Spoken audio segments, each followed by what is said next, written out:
Hello everybody, Lawrence Fleming here. Alright, another visual aid. We exercise to keep our bodies strong. So we have weights that we can do exercise with. But what do we do for our mind? What do we do for our spirit? We have this. Now if you get a really heavy Bible, you're going to exercise both.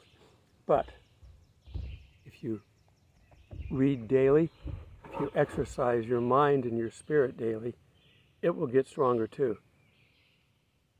And you need to do that for these times because we don't know. We're hoping, we're assuming, and you know what assume means, that today or tonight, probably through the weekend, or a high watch time. But I can't point to you anything other than the fact that this is the calculated, corrected version of Pentecost or Feast of Weeks. What they celebrate on their calendar is never going to be right. And one of the reasons why their calendar is never going to be right, the people that set up everything didn't want to acknowledge Christ in any way, shape, or form. When the temple was destroyed, they had no way to worship. So they created their own rules to follow. And they were created by the same people who crucified Christ. So of course they want to make sure that they minimalize him and don't want to celebrate anything that might have anything to do with him. Changing the dates is one way to do that. I want to read from Acts today. It's Peter's sermon, if you will, for Pentecost. And then I'm going to read a little bit of the commentary. This will be Acts 2:14. But Peter, standing with the 11, raised his voice and said to them, Men of Judea, and all who dwell in Jerusalem, let it be known to you and heed my words. For these are not drunk as you suppose, since it's only the third hour of the day. It was a holiday. They could be drinking on a holiday. But this is what was spoken by the prophet Joel. And it shall come to pass in the last days. So starting with Peter, they called it the last days. That I will pour out my spirit on all flesh. Our sons and daughters shall prophesy. Our young men shall see visions. Your old men shall dream dreams. God, I'd love to do that. I don't dream. Maybe God will give it to me in these final hours, maybe. And my maidservants, and on my maidservants, I will pour out my spirit in those days, and they shall prophesy. I will show wonders in heaven and signs in the earth below. Blood, fire, and vapor and smoke, and the sun shall be turned to darkness. We know that's coming. And the moon into blood. Right now, in Israel, they have a blood moon. Maybe about an hour ago. So there's a blood moon up there right now. Before the coming of the great and awesome day of the Lord. And it shall come to pass that whoever calls on the name of the Lord shall be saved. I posted a message earlier up on the channel that said the price of everything is going up. Gasoline, of course, food, everything, except salvation. Still a bargain deal at being free. Okay, this is the commentary that goes along with this in my Bible. This is for those that don't know all the details. I'm just going to go ahead and read this. Pentecost is one of the festivals that Jews observe both in the Old Testament and in the time of Jesus. Its name came from the Greek word meaning 50 because it occurred 50 days after Passover. It's starting to rain on me right now. I'm going to read fast.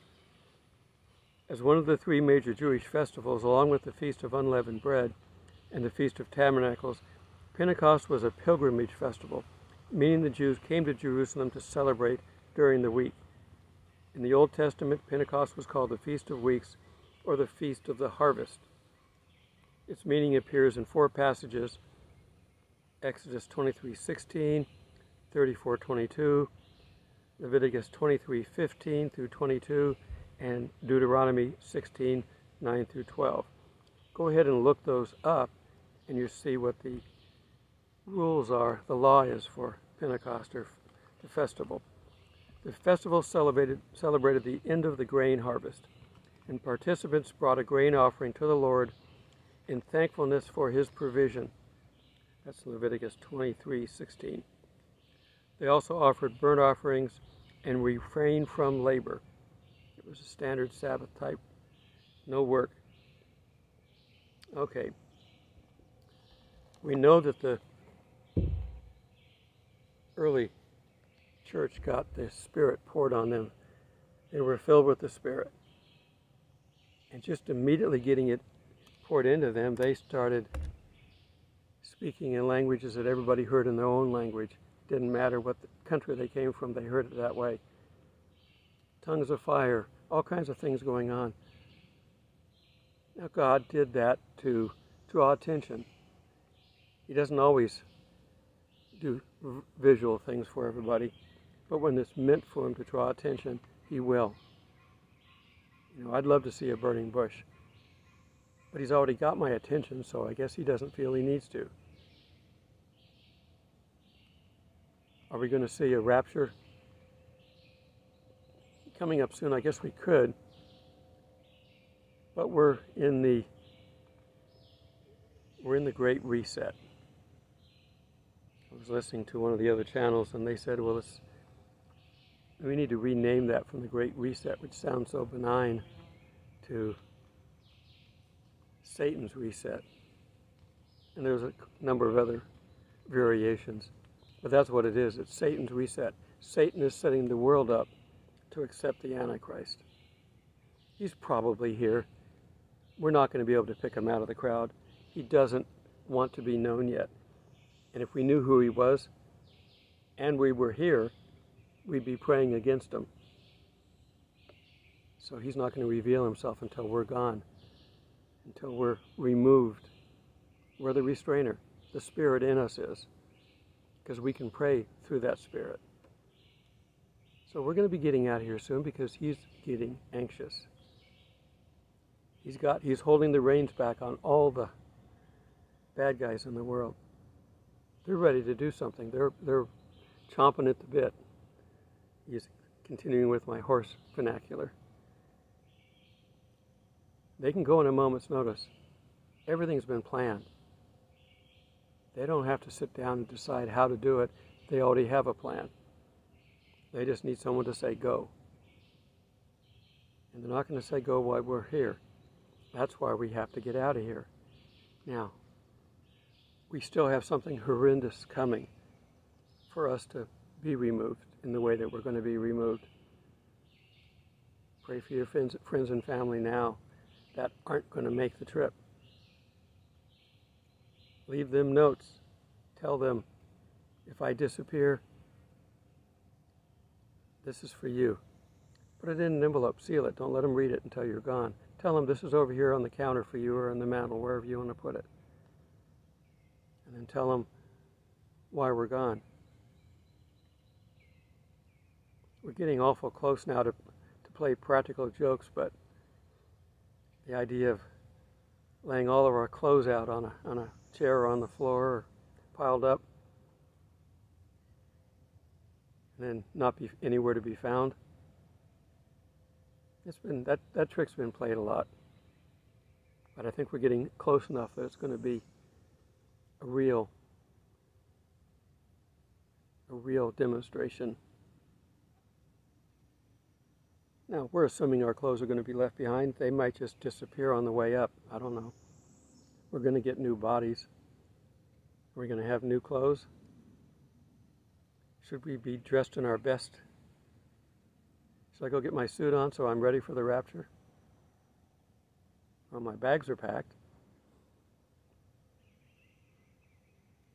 The only thing we're taking to heaven will be anybody that we've saved, that we've told about Christ, and they've accepted, We don't save anybody, but we may be a part of their salvation by presenting the information to them. Again, in this high cost of everything, salvation is still free, and it will remain free through the, quote, tribulation time frame. And I use that loosely because I don't believe it's 7 years. The second half is the Great Tribulation, but does it go the full 3.5? If the days weren't cut short, no one would live. Does that mean the days are cut short? It doesn't say if the bowls or the seals or the wrath was cut short. It says if the days were not cut short. There's so many questions. We're going to get the answers here soon. But the people left behind need to have a path at least drawn out for them. So be sure you're doing that. And if you're storing up food for this famine that we got coming, tell them where it's at. Your friends and loved ones, not neighbors. If everybody knows you're a hoarder and you've got a basement full of food, guess where they're going to be the day after the rapture? So don't tell everybody. Keep it quiet, keep it private, but do it because they're going to need it. And it's not going to last the whole length of the famine, but it will help them to get by. Rationing is a discipline.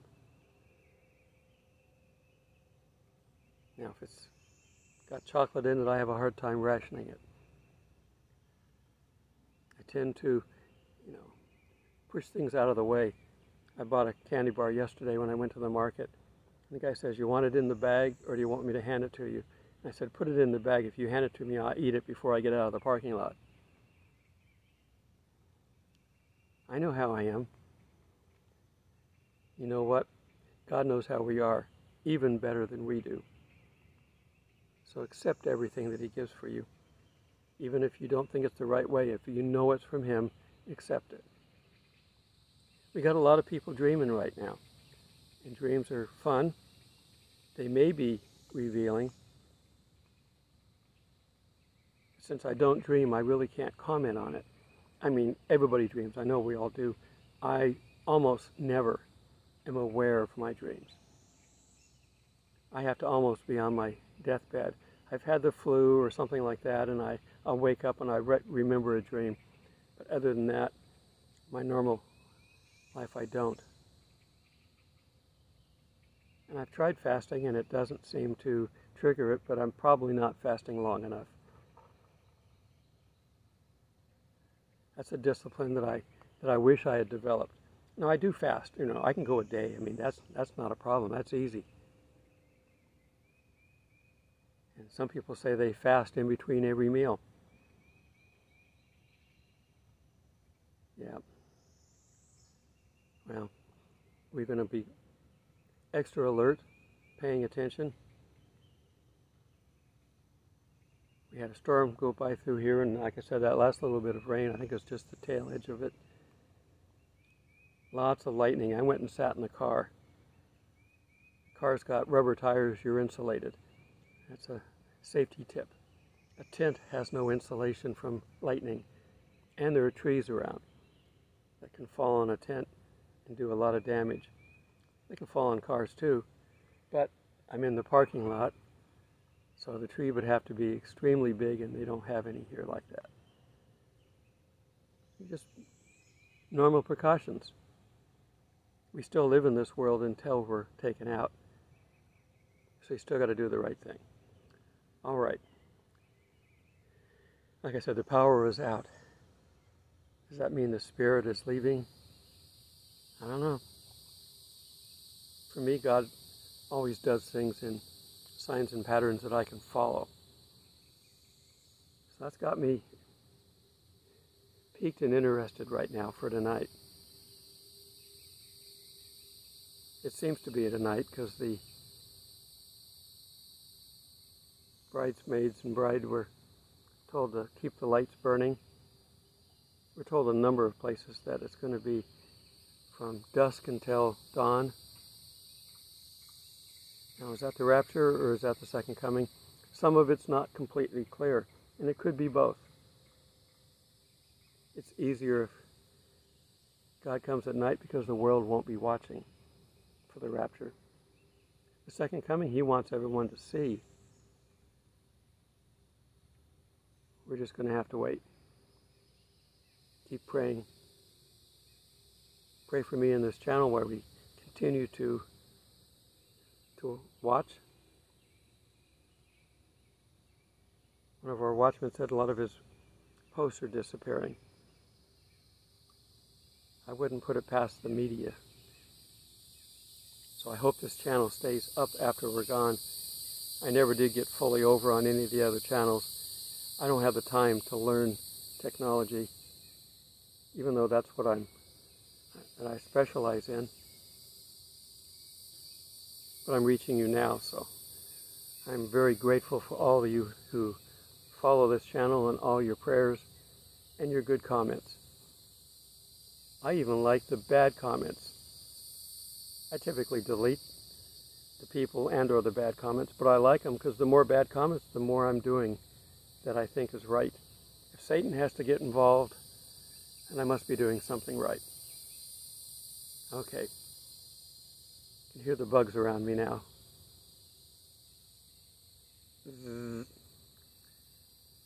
They're up in the trees, making noise. It's part of nature, so it's soothing. If it gets out of hand, I have earplugs and earbuds if I want to turn my radio or music on. Okay, I am praying. And I'm going to probably pray each time I do a video from now on that this is my last video. I say that I'll see you in the sky or in the clouds.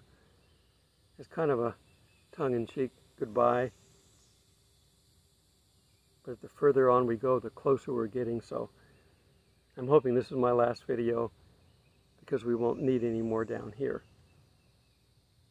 We'll be with Jesus. Bye for now. Blessings.